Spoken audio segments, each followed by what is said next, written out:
현대 사회의 급격한 변화에 대해서 우리는 모두 다 체감하고 있습니다. 그리고 전통적 목회 방식, 우리가 몸담고 있는 현재 교회 시스템은 주일 예배, 설교, 건물 중심의 특징을 가지고 있습니다. 그런데 신학교를 졸업한 목회자들도 대부분 이 전통교회 목회 시스템 안으로 들어가고 있죠. 하지만 이런 전통 목회는 최근에 코로나로 촉발된 여러 가지 사회의 다양한 변화를 다 수용하지 못하고 있습니다. 오히려 시대 변화에 뒤처지고 있고 또 사회로부터 개토화되어서 비난의 대상이 되고 이제는 무관심의 대상이 되어버렸습니다. 아무도 이 교회가 하는 것에 대해서 별 관심을 갖지 않습니다. 그저 우리만의 행사로 교회 안에 사람들끼리 하는 일들로만 치부되고 그들은 어떤 사람들이라고 정의되고 사회에서 그들은 가까이 하고 싶지 않은 불친절한 이중적인 사람들로 낙인 찍혀 있는 게 현실입니다. 이런 교회의 환경뿐만이 아니라 우리의 목회자들의 현실도 사실은 이와 다르지는 않습니다. 전통적인 목회 방식으로는 더 이상 교회를 유지할 수 없을 정도로 상황이 악화되었습니다. 교인 수가 줄어들었고 교회 수가 급감하고 있습니다. 잠깐 교회 수가 늘어난 건 코로나로 인해서 교회에서 나오게 된 사역자들이 어쩔 수 없이 그것밖에 할 수 없으니까 교회를 개척하는 경우의 수일 겁니다. 그리고 부동산 가격이 급등하면서 이 건물 교회를 중심으로 사역하고 있는 목회자들이 이 교회라고 하는 시스템을 더 이상 유지할 수 없게 되었습니다. 월세가 천정부지로 솟으니까 이 예배당의 돈 낼 그게 없어지니까 교인들도 떠나가고 교회도 문 닫게 되는 현실이 나타나고 있는 겁니다. 그리고 신학교 졸업 후에 목회자들은 전임지를 찾아가야 되는데 사람들은 많고 교회는 줄어들고 전임 사역지로 갈 곳이 없다 보니까 여러 가지 어려움에 당면해 있는 것이 현실입니다. 담임 목사는 이보다 더 어려운 시기를 경험하고 있습니다. 매년 배출되는 목회자의 수는 통틀어서 2,000명이 넘는데 그들이 갈 만한 교회 사역지는 더 줄어들고 있기 때문입니다. 그런 면에 있어서 오늘 함께 논의하게 될 이 재능 목회는 이와 같이 사회적 변화의 요구에 부응하는 목회라고 생각합니다. 그리고 개인의 재능과 사회적 참여를 통해서 교회의 전통적인 사역 범위를 넘어서 확장해 나갈 수 있는 그와 같은 목회 방식이라고 새로운 목회 패러다임으로 여러분한테 자신 있게 제시할 수 있는 부분이라고 생각합니다. 재능 목회는 건물 중심의 목회를 지향합니다. 지향하지 않고 지양합니다. 그래서 부동산 천국의 이 한국 사회에서 이 건물 때문에 목회가 좌지우지 되는 것과는 상관없이 사역의 본질에 집중해서 목회를 해나갈 수 있습니다.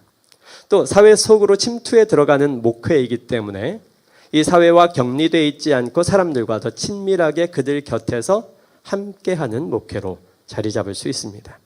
또 전문적인 재능을 통해서 일하기 때문에 이 사회 속에서 더 높은 신뢰감을 가지고 그들에게 접근할 수 있습니다. 그럼 이제 본론적인 이야기를 한번 해보도록 하겠습니다. 선교적 교회론, 여러분 많이 학교에서 들어서 알 것입니다. 이 시대의 한국교회 또 전 세계 교회가 그 교회론의 부정적인 영향을 해소하지 못하고 있는 현실 가운데 본질적인 교회론으로 다시 돌아가야 된다라고 하는 측면에서 대두된 선교적 교회론입니다. 그동안에는 이 교회가 크리스텐덤 기독교 국가인 것처럼 된 시대를 살면서 더 이상 선교하지 않는 교회가 되어왔다라고 하는 것, 비판에 대한 대응책으로 나온 것이 선교적 교회론입니다. 이 주후 4세기에 콘스탄티누스가 이 기독교를 공인한 이후에 더 이상 교회에 데려올 필요가 없는, 복음을 전할 필요가 없는 누구나 성도인 사회가 열렸습니다. 우리니까 그것을 크리스텐덤 기독교 왕국이라고 표현을 할 수 있다면 이제 근대에 들어와서는 더 이상 이 사회는 크리스텐덤 시대가 아닙니다. 그런데도 불구하고 교회는 사회의 변화에 따라가지 못하고 아직도 교회가 모든 것을 다 통치하는 것이냐, 더구나 한국 사회로 가져온다면 한국 사회는 한 번도 기독교 사회가 돼본 적이 없는데도 불구하고 이 서구 사회로부터 이식받은 교회 형태를 가지고 아직도 이 교회가 세상 전부를 통솔하고 포함하고 이끌어가고 있다고 생각을 합니다. 그래서 변화를 요구하지도 않고 받아들이지도 않습니다. 오히려 교회가 진리의 기준이 되고 이 교회의 변화를 요청하는 사회를 향해서 뭐라고 하는 그런 위치에 서게 된 것이지요. 그러면서 더 이상 전도 선교하지 않는 교회의 모습으로 정착되었습니다. 이와 같은 모습은 여러분이 프로그램을 통해서 선교하고 있는데요 라고 반박할 수 있지만 건물교회라고 하는 형태로 정착되면서 더 이상 이 교회는 선교적이지 않은 교회가 되었다라고 우리는 생각해 볼 수 있습니다. 건물 안으로 모아오는 것을 전도와 선교라고 생각했고 세상 속으로 나가서 그들에게 복음을 전하는 것을 우리는 우리 그리스도인의 정체성으로 여기고 있지 않기 때문입니다. 선교적 교회론에서는 교회는 모이는 교회 그리고 흩어지는 교회 이것이 균형 있게 유기적으로 연결되어서 작동해야 된다라고 이야기하고 있지만 우리는 그동안 모이는 교회로서의 정체성만을 강조하며 살아왔습니다. 여러분도 교회에서 이와 같은 요구에 부응하도록 요청을 받고 있을 겁니다. 건물교회 안에서 기존 신자를 대상으로 설교와 교육만 주로 하게 되는 목회자들은 당연히 사회와의 간격이 커질 수밖에 없고 또 사회의 변화에 민감하지 않고 시대를 살아가게 됩니다. 그러나 재능 목회자들은 이 사회 속에서 사회 침투에서 자신의 재능이 직접 연결된 목회를 할 수 있기 때문에 그들과 더불어 사역하고 그들 향해 전략적으로 사역할 수 있고 친밀한 교류를 나눌 수가 있습니다. 건물로 데려와서 고립시키는 목회가 아니라 성도를 그렇게 교인, 내 교인, 우리 건물 안에 모여있는 사람으로 만드는 것이 아니라 그 위치에 있는 그들과 교류하며 오직 예수 그리스도가 그들에게 인정되고 받아들이게 되는 사회 속으로 파송되는 목회의 형태입니다. 여러분 최근에 이중직 목회에 대한 논란이 일었습니다. 어느 대형교회 목사가 이중직 목회에 대한 이를테면 폄훼 발언을 한 것이 발단이 되었습니다. 이중직 목회에 대해서 찬반이 많이 있었습니다. 그러나 이 이중직 목회에 대한 논란은 사실 오래전부터 있었습니다. 그리고 교단에서는 이중직 목회를 금지하기도 했고 어떤 교단은 또 허락을 하기도 했습니다. 또 이번 이슈를 통해서 각 교단에서 이중직 목회에 대해서 여전히 불허하는 교단의 입장을 낸 곳이 있는가 하면 우리 통합교단 같은 경우에는 말을 바꿔서 자비량 목회 그리고 허락, 엄격한 기준에 따라서 허락을 하는 결정을 내리기도 했습니다. 이와 같은 흐름을 보면 이중직 목회는 아직 한국교회에서 약간은 소외받고 비판받는 대상에 있는 것이 맞습니다. 교단에서는 약간 위험한 것으로 보고 있고 이중직 목회를 생존을 위해서 하는 목회찜으로 치부해서 생각하고 있는 그런 형편입니다. 이렇게 이슈가 된 이유가 무엇일까? 이중직 목회가 대중화되었기 때문이라고 생각합니다. 내 주변에 있는 목사들이 전통적인 교회 안에서 사역할 수 없고 혹은 사역하지 않기 때문에 또 사회에 나와서 사역을 하고 있기 때문에 이중직 목회가 어느덧 일상에서 확인할 수 있는 목회의 형태가 되어버렸기 때문에 그렇습니다. 그렇다면 왜 이렇게 많은 목회자들이 이중직 목회를 시작하게 되었을까요? 대략 세 가지 정도를 찾아볼 수 있습니다. 한 부류는 이중직 목회를 전통적인 이 교회론의 대안으로서 생각하고 시작한 케이스입니다. 또 하나는 그동안의 전통교회 목회 사역이 너무도 지치고 힘들어서 탈출구로서 이제는 목회는 하기 싫어 하면서 양다리 걸치는 형이죠. 세 번째는 전통적인 목회 형태로서 생존이 불가능하기 때문에 생존을 위한 자구책으로 일자리를 찾아 교회도 하고 일도 하는 양립형의 이와 같은 이중직 형태입니다. 이중직 목회는 그 형태와 의미가 다양하고 목회자가 가진 이 교회란 이 의미가 너무도 다양하기 때문에 어느 한 가지로 규정할 수는 없습니다. 가볍지도 않습니다. 그러나 한국 주류 사회에서는 아직까지는 이중직 목회에 대해서 비판적인 시각이 팽배합니다. 그래서 교단의 결정이 그와 같이 이루어지고 있습니다. 이 이중직 목회와 재능 목회, 이것에 대한 분리를 먼저 시도해야 할 것 같습니다. 이중직 목회와 재능 목회는 그 하는 형태로만 보면 비슷하지만 분명히 다릅니다. 이중직 목회가 취하고 있는, 또 우리 주변에서 보여주고 있는 여러 현상들을 종합해서 몇 가지를 한번 말씀드려 보겠습니다. 일단 개념에 있어서 다릅니다. 이중직 목회는 목회자가 목회사역 외에 별도의 직업을 가지고 생계를 유지하는 것을 의미를 하고 있습니다. 이 경우에 목회자는 에너지와 시간을 분배해서 사용을 하게 됩니다. 그래서 두 가지 역할을 해야 되는 사람이 되죠. 그리고 목회와 직업 사이의 균형을 맞추는 사람 위치에 있기 때문에 이 부분에서 어려움을 갖고 있습니다. 반면 재능 목회는 목회자의 개인적인 재능과 전문성을 선교, 교회 사역에 통합해서 하는 사역입니다. 이 방식은 목회자가 자신의 전문 영역 안에서 사역을 수행하는 것이고, 그 경험을 교회 내외부의 복음 전파와 교회 성장에 활용하는 형태입니다. 목적과 방향성에서는 어떨까요? 이중직 목회의 목적은 대부분의 경우에는 경제적 필요에 의해서 생겨난 부분이 많이 있습니다. 그와 같은 부분은 이미 언론을 통해서 이중직 목회를 하는 목회자들의 수많은 인터뷰를 통해서도 확인해 볼 수 있습니다. 생계를 위해서 추가적인 직업을 가지고 이와 같은 직업을 선택할 때에는 자신의 전문 직업과 연계되는 경우보다 오히려 손쉽게 이 교회 유지를 위해서 선택할 수 있는, 나의 전문성과는 상관없이 손쉽게 돈을 취할 수 있는 그와 같은 일자리를 찾는 것이 일반적입니다. 그래야 시간도 내어서 절반은 교회 사역을 해나갈 수 있기 때문에 그렇습니다. 그래서 경제적인 수익을 얻을 수 있는 직업 선택이 이중직 목회에서는 우선으로 오게 되는 경우가 많이 있습니다. 그러나 재능 목회에서는요, 교회와 개인의 이 사역을 보다 풍성하게 하기 위해서 개인의 전문성과 재능을 미리 확정하고 그 일로 시작합니다. 그래서 이 재능 목회는 자신이 가지고 있는 전문적인 재능을 살리는 것이 시작이 됩니다. 그와 같은 일을 통해서 목회의 한 영역을 개척하길 원하기 때문에, 그래서 이 선택하는 직업이 자신의 재능에 기반하여 있는 것이 목적으로 다릅니다. 복음 전파의 효과에 대해서는 어떻게 생각해 볼 수 있을까요? 이중직 목회는 때때로 에너지와 시간이 분산되기 때문에 물리적으로 한 사람이 같은 시간 안에 어느 성도를 신방하면서 어떤 작업장에서 일하고 있을 수는 없습니다. 성도의 급박한 사정에 달려갈 수 없는 상황도 생겨납니다. 또 자기에게 주어진 시간의 절반을 일과 목회라는 양립하여서 사용하고 있기 때문에 선교적인 효과면에 있어서도 교회를 유지하기 위한 이중직으로서의 목회를 하시는 분이라면 오히려 교회도 일도 제대로 하지 못하는, 또 선교적인 면에 있어서도 이것이 나뉘기 때문에 오히려 효과적이지 않은 모습을 보이기도 합니다.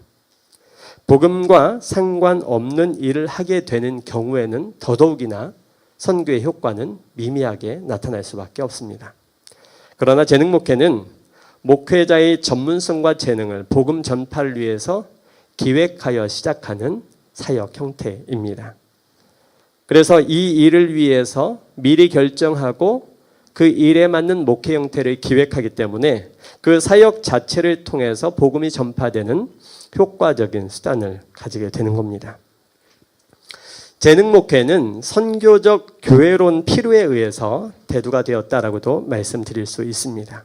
생존 목적이 아닌 그리스도인으로서 삶으로 선교하기 위해서 보다 효과적인 방법론으로 재능을 통해서 사회 속에서 선교하는 것을 이야기합니다.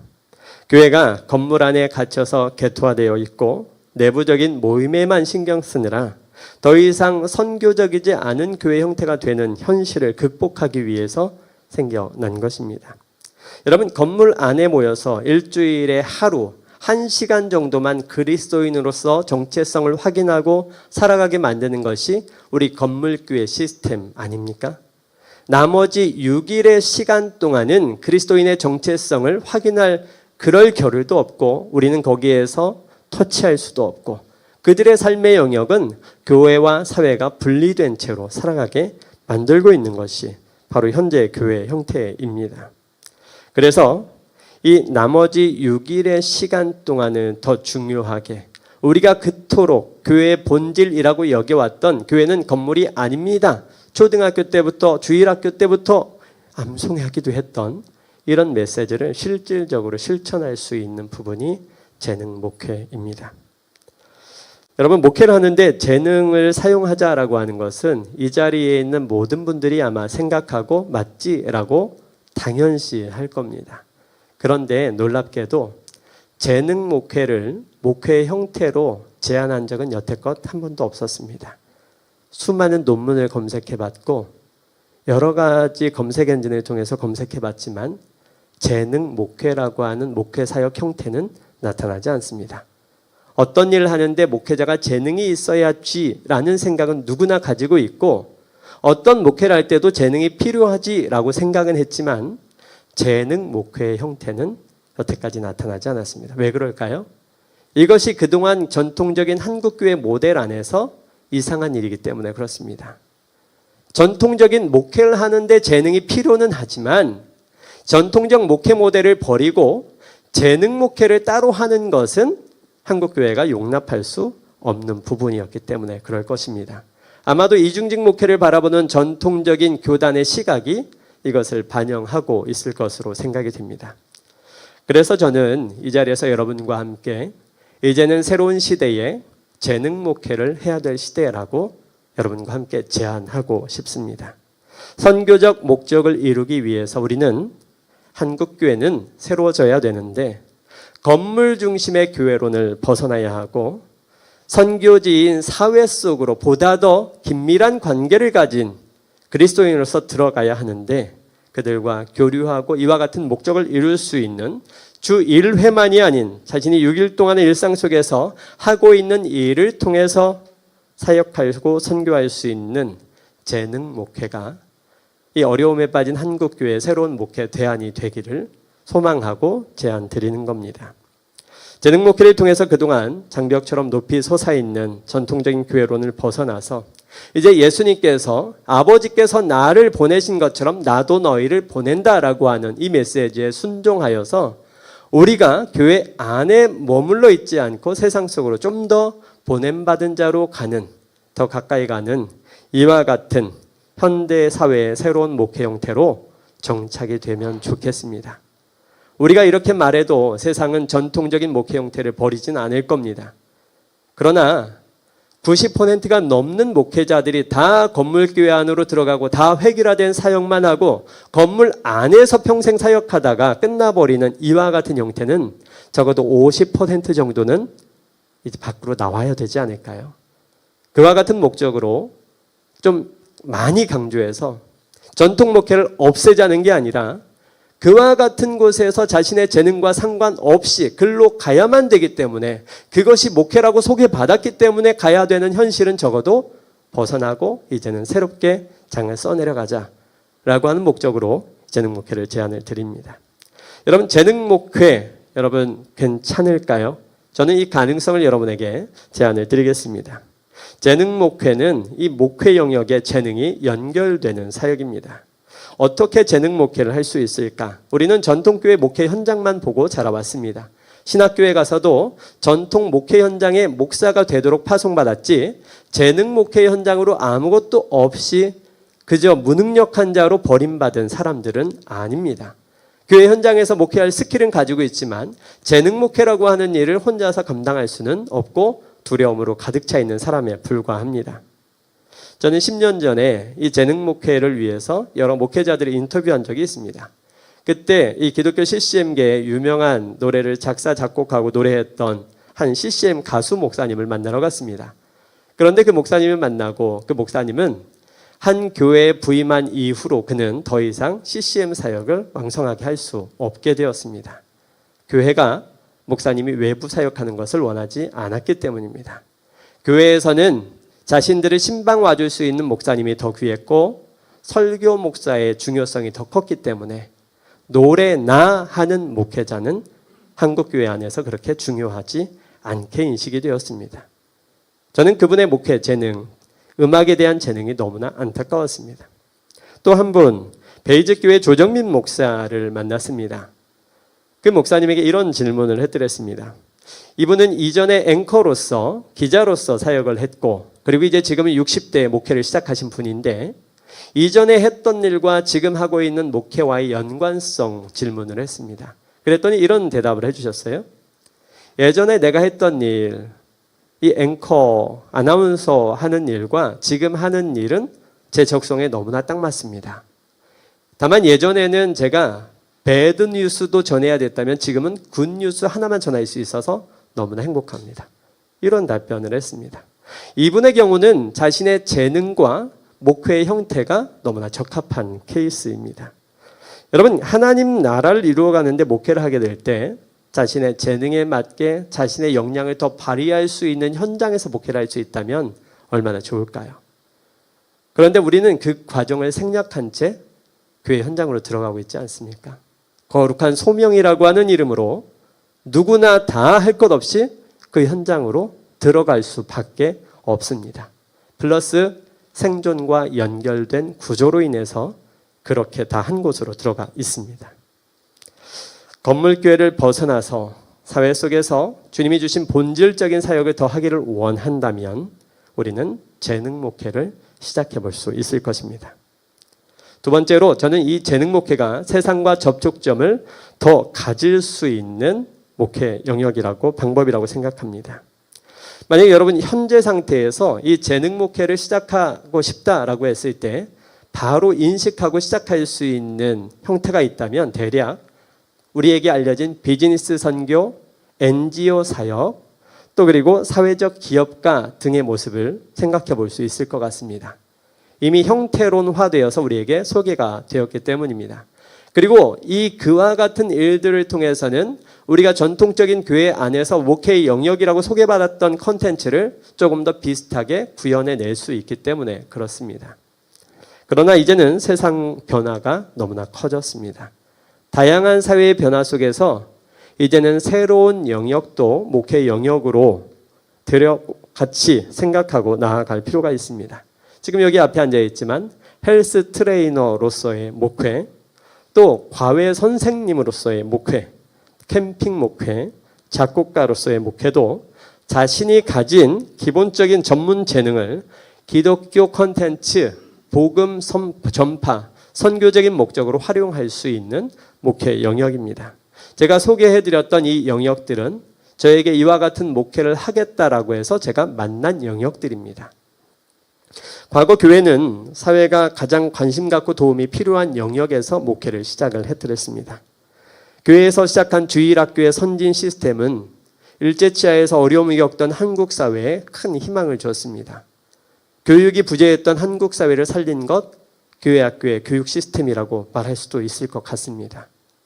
복지, 병원, 어려움에 빠진 돈 없는 그들을 향해서 교회가 이와 같은 방법으로 접근했고 이것이 한 목회의 영역이 되기도 했습니다. 이제는 문화의 영역까지 한국교회가 이와 같은 것을 전도의 수단으로 다양한 형태의 많은 방법론으로 사용하지 않았습니까? 그런데 지금은요, 국가에서 이 모든 것을 다 감당하고 있습니다. 교육은 우리 교회 학교 시스템이 이 교육을 절대 따라갈 수 없습니다. 이미 낙후된 지 오래죠. 뿐만이 아니라 병원, 복지, 문화까지 다 국가가 하는 게 월등합니다. 이제 교회에서 문화교실 하지 않습니다. 동네마다 있는 그보다 훨씬 더 전문적인 강사와 시스템을 가진 센터가 있지 않습니까? 그러면 이제 이 교회는 그동안에 괜찮다, 사람들에게 접근할 수 있는 수단으로 여겨졌던 이와 같은 영역, 접근하지 못하고 주도권도 내주고 그들에게 복음을 전할 수 있는 접근론을 잃어버린 겁니다. 그러나 시대를 바꿔서 새롭게 생각해 보시죠. 여러분 TV를 틀면 어디 가든 온 국민이 헬스 열풍입니다. 헬창이라는 말까지 있더라고요. 교육 문제는 아직도 한국 사회의 부모와 학생의 공통적인 핵심 이슈입니다. 이런 영역에서 전문성을 가진 사람이 자신의 컨텐츠를 통해서 세상 사람들에게 도움을 주고 그들과의 접촉점을 가지고 사역해 나갈 수 있지 않겠습니까? 일하고 노는 것의 균형을 강조하고 있는 현대인들이 캠핑 문화를 즐기고 있습니다. 그러면 캠핑 목회할 수 있지 않겠습니까?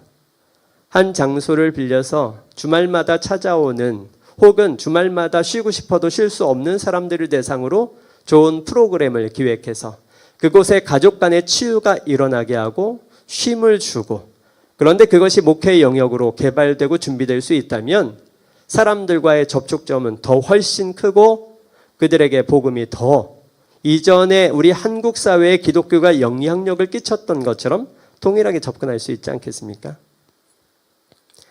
이러한 다양한 형태의 재능 목회 사역은 자신의 전문성과 재능을 활용해서 복음을 전파하고 사회 속에서 크리스천의 증인으로서의 살아가는 방법을 제시해 줄 수 있습니다. 그리고 이와 같은 사역을 통해서 교회는 사회와 더 긴밀한 관계를 맺을 수 있고 복음의 영향력을 확대해 나갈 수 있습니다. 여러분, 이 재능 목회는 단순히 시대적 시류에 맞게 제한된 것이 아닙니다.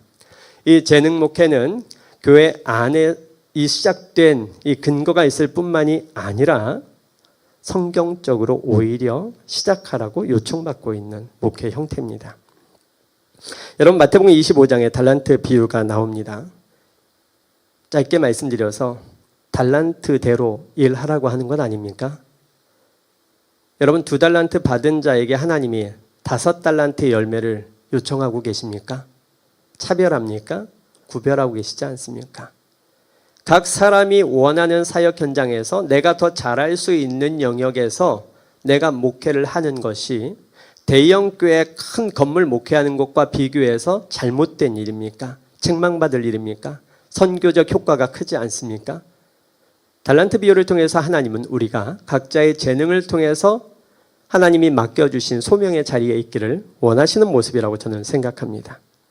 로마서와 고린도 전서에서 나오는 사도 바울이 교회의 구조를 이야기할 때 은사를 이야기합니다. 교회가 어떻게 사역하고 구조로 작동해야 될까 이야기하는데 은사대로. 각 사람에게 주신 은사가 다르다는 겁니다. 그런데 그 은사를 말할 때 어떤 은사는 높고 어떤 은사는 낮으니까 차별하라 이렇게 얘기했습니까? 그렇지 않죠. 다 같은 한 성령을 통해서 은사를 주신 것이고, 그래서 그 은사대로 사역해야 될 것을 로마 교회에 편지 보내면서 고린도 교회에 편지 보내면서 사도 바울이 강조했습니다. 또 바울과 베드로의 사역. 여러분, 베드로는 유대인에게, 바울은 이방인에게 가기로 선교의 구역을 정한 적이 있습니다. 갈라디아서에서 이것을 말하고 있습니다. 여러분, 그러면 사도 바울은 유대인에게는 복음을 전할 수 없는 사람이었기 때문에 그럴까요? 아니죠. 유대인 중에 유대인 아니었습니까? 율법에 정통했습니다. 그런 그가 자신에게 소명 주신 대로 이방인을 향해서 주로 사역했던 건 아닙니까? 그래서 베드로는 유대인에게, 나는 이방인에게로. 이와 같은 삶의 현장에서 소명과 재능대로 나뉘어져서 사역하는 것은 어찌 보면 더 효과적이고 효율적이고 하나님이 부르신 소명의 자리에 더 가까울 수 있습니다. 저는 이 재능 목회를 이룰 수 있는 실천적인 방안을 제시하고 싶습니다. 누구에게 전하고 싶냐면 신학생들에게 제안하고 싶고, 그리고 이미 신학교를 졸업한 분들에게는 지금 생존 문제를 내려놓고 본질에 집중해서 한 번 더 이 현장에 나올 것을 요청드리고 싶습니다. 재능 목회 어떻게 시작할 수 있을까? 첫 번째로 자신의 재능을 찾는 일부터 먼저 해야 됩니다. 저는 그래서 신학교에 들어간 학생들이 재능을 찾는 일로 1년의 시간을 보낼 수 있으면 좋겠습니다. 그리고 실제로 이 일을 하기 위해서 자신의 재능을 찾을 수 있도록 도와주는 기관과 연계해서 사람을 보내기도 했고, 이것을 프로그램으로 학교에서 운영한 적도 있습니다. 그런데 이곳에 계신 신학생이라면 자신의 재능을 찾는 일에 시간을 조금 더 쏟는 것이 필요하고, 이미 목사가 되어 있는 사람이라면 다른 일을 시작하기 전에 내게 있는 소명의 영역이 어떤 재능과 연결되어 있는지를 찾는 게 중요합니다. 한국 교회 안의 목회자들은 재능보다는 하나님의 부르심이 너무도 강력해서 그저 교회라고 하는 사역의 현장이 소명의 자리라고 하는 이퀄 성립이 되어 있습니다. 그래서 무조건 교회 안에서 은혜 받았으면 신학교 보내고 교회로 들어갑니다. 그리고 거기서 평생 사역을 하게 되죠. 자신의 재능과 맞지 않아도 그와 같은 시간을 보내버립니다. 그렇기 때문에 한국교회 목회자, 난 재능 알고 있는데 아닐 수 있습니다.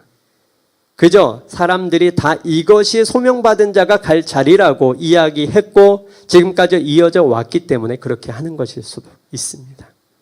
두 번째로 재능별로 새로운 목회 패러다임 구축을 위한 팀 프로젝트를 구축을 해야 됩니다. 여러분, 자신의 재능을 찾은 개인이 혼자서 서기에는 이 견고한 구조 안에서는 거의 불가능에 가깝습니다.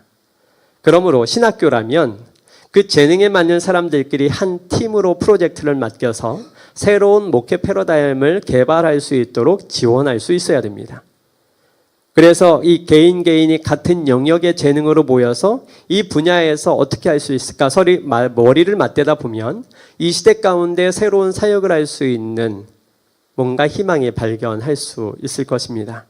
그리고 신학교를 졸업하신 분들이라면 혼자서 할 게 아니라 내가 하고자 하는 이 사역의 모델을 찾고 그와 같은 주변에 필요한 방법론을 가지고 있는 전문가를 찾고 그렇게 해서 여러 사람과 함께 모여서 이 일을 같이 기획할 수 있어야 합니다. 세 번째로 전문가 멘토링입니다. 우리 교회에서 하는 시스템의 대부분은 아마추어에 끝나고 그냥 끝입니다. 사회에서는 얼마나 처절하게 생존을 위해서 투쟁하는지 모릅니다. 벤처 하나 창립하는데도 여러 전문가들이 달려붙습니다. 그런데 교회 개척하는 데는 이런 단계가 다 생략되어 있습니다. 선교하는 데도 그저 소명받은 대로 가기만 하면 끝이라고 생각하는 그런 사람들도 많이 있습니다. 그래서 자신의 재능을 가지고 있는 사람들이라면 재능 목회를 하기 위해서 전문가의 멘토링 시스템이 필요합니다. 학교라면 사회에서 이 생존과 다양한 효과를 내기 위해서 또 사회 행정 영역, 여러 가지 법적인 영역을 다 해결할 수 있는 이 모든 것들을 교육받고 벤처를 하게 되는데 목회 영역에서도 이 어떻게 하면 가장 효과적으로 이걸 구현해낼 수 있을지 전문가 멘토링 시스템을 통해서 이걸 확보할 수 있다고 생각합니다. 그리고 네 번째 단계는 실제 목회 창업입니다. 신학생들이 그저 그 신학교를 떠나와서 사회 현장에 내떨어뜨려지면 아무것도 시도할 수가 없습니다. 두렵기 때문입니다. 실패이기 때문에 그렇습니다. 생존이 확보되지 않고 사회에 내디뎠기 때문입니다. 그래서 신학교에 떠나기 전에 실제로 이 자기가 팀 프로젝트로 기획한 것을 실천할 수 있는 1년의 시간을 저는 제안하는 겁니다.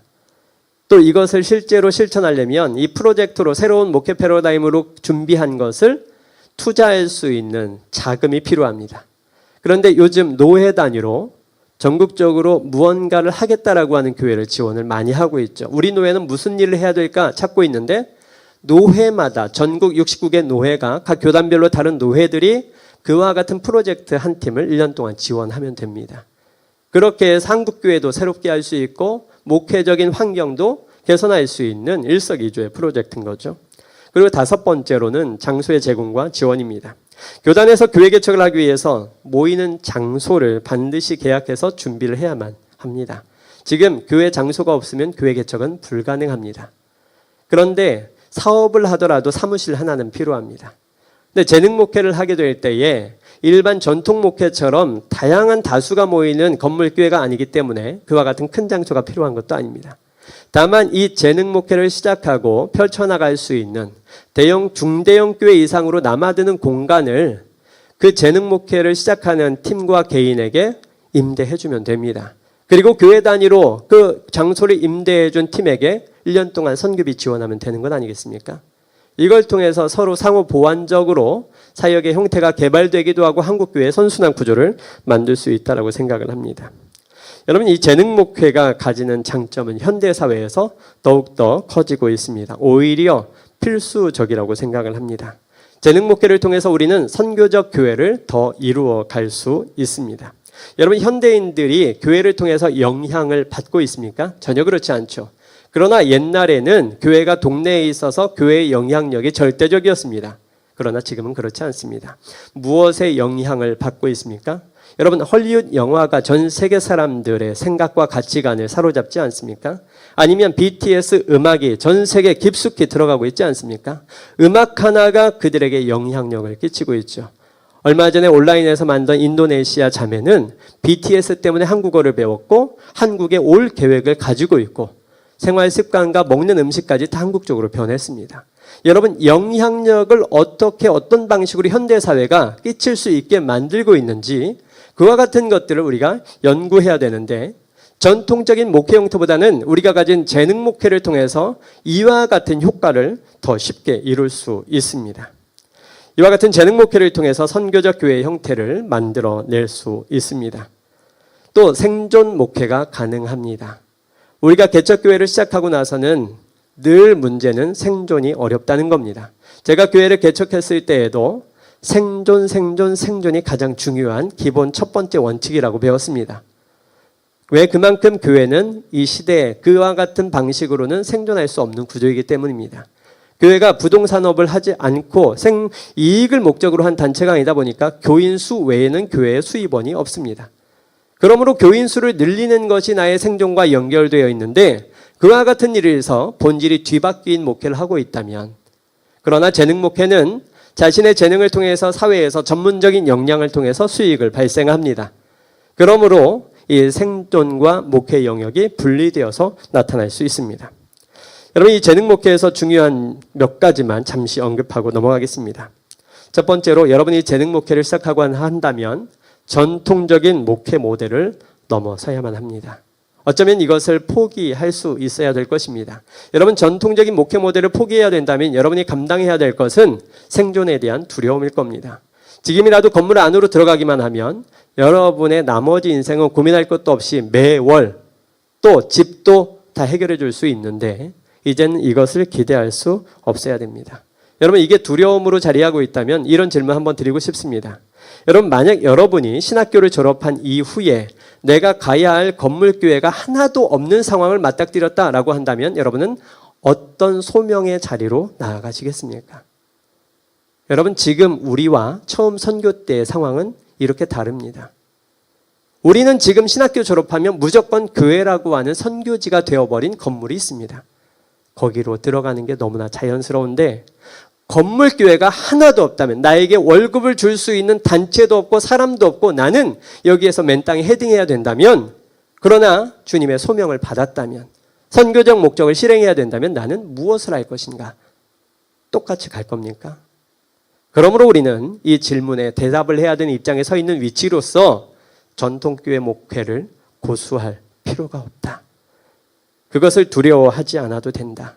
처음 목회자들은 이와 같은 상황에서 시작했습니다. 두 번째로, 팀으로 사역할 수 있어야 됩니다. 혼자서는 효과적이지 않습니다. 지속 가능하지도 않습니다. 이 말은 공동 목회를 하라는 말이 아닙니다. 재능을 가진 개인으로 서로 네트워크 되어야 한다는 겁니다. 우리는 아까 밖에서 커피를 마시면서 서로 재능을 가진 다수가 이야기를 했습니다. 여러분, 한 가지의 목적을 위해서 재능이 각기 다른 사람들이 모여서 선교 기획할 수 있지 않습니까? 여러분, 어느 선교단체는 선교를 그냥 혼자 가정만 보내지 않습니다. 거기서 이 선교사 자녀들을 케어할 수 있는 일을 목회사역으로 하는 팀, 교재를 개발하는 팀, 또 운전과 관련된 일을 하는 팀, 또 그들에게 설교하고 교육하는 팀, 다 나눠서 자신의 재능에 맞게 교회를 시킵니다. 그러나 그렇게 한 팀이 되어서 이루고자 하는 건 뭡니까? 그 마을의 복음화 아니겠습니까? 그 복음화를 위해서 나 혼자 가서 내가 가진 이 작은 재능으로 혼자 하는 것과 다양한 재능을 가진 사람들이 유적으로 연합해서 한 가지 목표를 위해서 같이 하는 것, 어느 것이 효과적이겠습니까? 그러므로 여러분, 팀 사역을 준비하실 수 있기를 바랍니다. 개인적 재능 목회로 시작하시고 팀과 네트워크 하시면 됩니다. 마지막 세 번째로, 여러분, 선교적 교회론을 가질 수 있어야 합니다. 내가 재능을 가지고 하는 모든 활동은 선교적 목적에 맞춰 기획하고 실행해야 하고 사업적 수익은 선교의 수단이 되도록 준비해야 합니다. 여러분, 이것을 오해하지 않길 바랍니다. 사업에는 전문성을 가지지 못하고 오직 선교를 위해서 사업을 하라, 이런 말이 아닙니다. 이런 형태는 이미 오래전에 실패한 사업 선교 형태입니다. 오히려 재능 목회는 자신의 분야에서 전문성을 담보하고 있습니다. 전문가로서 월등을 사업을 해 나갈 수 있어야 됩니다. 그러나 그 이후의 과정이 중요합니다. 여러분, 선교적 교회론에 제기되는 비판의 말이 있습니다. 만약 모든 일이 선교적이라면 아무 일도 선교적이지 않다라고 하는 비판입니다. 맞습니다. 우리가 6일의 시간 동안 어느 누구나 선교적 목적을 감당하는 그리스도인으로 살아야 된다라고 주장한다면 그 사람들의 삶이 다 선교적이냐? 나 역시도 선교적이지 않을 수 있습니다. 나는 선교가 아닌 사업을 하는 사람으로만 남을 수 있습니다. 이걸 방지하기 위해서 우리는 사업으로서의 틀을 만든 후에는 사업을 이끌어 나가는 목표가 선교적으로 남을 수 있도록 제도적 장치를 만들어야 됩니다. 여러분, 선교사가 해외의 열악한 지역에 가서 NGO를 할 수도 있고 정부와 연계 사업을 진행할 수도 있습니다. 병원을 지을 수도 있고 학교를 만들 수도 있습니다. 공장을 지을 수도 있습니다. 선교사가 이와 같은 목적을 하는 건 이상하지 않죠. 그런데 거꾸로 되면요, 목적이 바뀔 수 있습니다. 사업하는 사람으로만 남을 수 있고 그렇게 의미부여를 하고 끝날 수도 있습니다. 그래서 사업을 선교와 병행하는 이중직이 되라는 말이 아니고 사업을 통해서 선교를 나중에 하겠다는 것도 아니고 내가 전문적으로 선택한 이 사업은 선교하기 위해서 시작한 거고 내 목회가 돼야 된다는 거죠. 여러분, 이걸 통틀어서 하나로 표현할 수 있습니다. 영화 극한직업. 경찰들이 치킨집을 냈던, 그러나 치킨집이 대박이 났던 상황 기억하시죠? 그런데 그들이 경찰 일을 때려치우고 치킨집 사장을 하느냐? 경찰의 본분을 한다는 거죠. 우리가 재능 목회를 하지만 이것이 뒤바뀌지는 않습니다. 그러므로 선교적 목회론을 경고히 지향하고, 그래서 선교적 교회론이 비판한 말을 뒤집어 제가 생각하면, 여러분, 선교사가 복음 전파를 위해 계획하고 하는 모든 일은 선교가 될 수 있습니다. 방향이 바뀌지 않는다면 그럴 수 있습니다. 제가 한 사례를 좀 소개하고 싶습니다. 우리 교회에는 미용사 집사님이 계십니다. 여러분, 미용사가 선교적 삶을 살라고 교회에서 설교 메시지를 들었다면 어떻게 하는 게 선교적 삶을 사는 걸까요? 미용실에서 번 돈을 교회에 헌금하는 것, 아니면 여름 단기 선교에 가서 그 어려운 지역의 아이들을 머리를 깎아주는 것, 어떤 형태가 있을까요? 그러나 그분의 삶에서는 선교와 사실은 상관없는 일이 지속될 겁니다. 근데 이분은 3년 전부터 생각을 바꿨습니다. 내가 있는 미용실이 선교지라고, 이곳이 교회가 될 수 있다고, 여기서 복음을 전할 수 있다고. 미용실에 오는 사람은 누구나 2-3시간씩 의자에 앉아 있어야 됩니다. 꼼짝없이 갇혔죠. 도망도 못 가고. 더구나 이 가위를 든 미용사를 신뢰하고 있습니다. 그랬기 때문에 이곳에 왔거든요. 그러면서 대화가 시작이 됩니다. 그리고 일단은 이 집사님은 그분들의 말을 계속 들어줍니다. 여러분, 한국 사회의 여자분들이 얼마나 울분이 많은 줄 아세요? 얘기를 시작하면요, 남편, 자녀 등등등으로 해서 안 나오는 말이 없습니다. 모든 가정 대소사가 미용실에서 논해집니다. 그 얘기들을 다 듣고 위로해주고 그 시간을 오랜 동안 갖고 난 뒤에는요, 나중에 저도 그랬는데요, 저는 예수님을 만나서 해결이 되었습니다. 이런 간단한 방식으로 접근을 했습니다. 그랬더니요, 어떤 분들은 교회 오자마자 오자마자 앉자마자 울기 시작하더라는 거예요. 이런 모임들이 계속되고 어떤 일이 났냐면, 한 가지 사례를 말씀을 드리면, 믿지 않는 한 가정이 결과적으로 6개월 뒤에 근처에 있는 교회에 가서 간증을 하는 이런 일이 일어났습니다. 미용실에 오고 나서부터 또 이 집사님을 통해서 남편과 아내의 문제도 건드려지게 되니까 자녀들 문제까지 해결돼서 4명의 가족이 다 교회에 등록해서 자신의 이 믿게 된 신앙을 잃지 않게 생활하게 됐다는 거죠. 그리고 이후에 일어난 일은 더 짜릿합니다. 이 미용실에 상담소를 개척하기 위해서, 개소하기 위해서 미용실에 들른 이 소장님이 한 분 계셨습니다. 그런데 이 소장님이 이 원장님을 만나고 똑같은 서비스와 단계를 밟았죠. 그리고 나서 그 동네에 상담소를 개척을 했습니다. 그런데 이 상담소를 찾아온 정말 힘든 분이 한 분 계셨어요. 와, 이분은 내가 감당할 수 없다. 그분한테 뭐라고 했게요? 당신은 미용실로 가셔야겠습니다. 미용실로 보내가지고 왔습니다. 그리고 이분을 통해서 상담받고 그 문제가 해결되어 가는 과정. 그래서 이분은요, 자기 미용실에 오는 분을 목회자가 교인 받아들이듯이 받아들입니다. 그리고 떠나갈 때에는요, 목회자가 축도해서 파송하듯이 속으로 축도합니다. 여러분, 이 재능을 활용한 현장이 선교의 현장, 목회의 현장이 될 수 있지 않겠습니까? 단순히 어떤 일을 통해서 돈을 모아서 하는 일도 의미가 있겠고 그와 같은 방법도 있지만 재능 목회의 한 형태로서 내가 가진 사역, 재능을 통해서 일할 수 있는 목회 형태가 이와 같이 개발되는 것이 필요하다고 생각합니다. 결론은 맺겠습니다.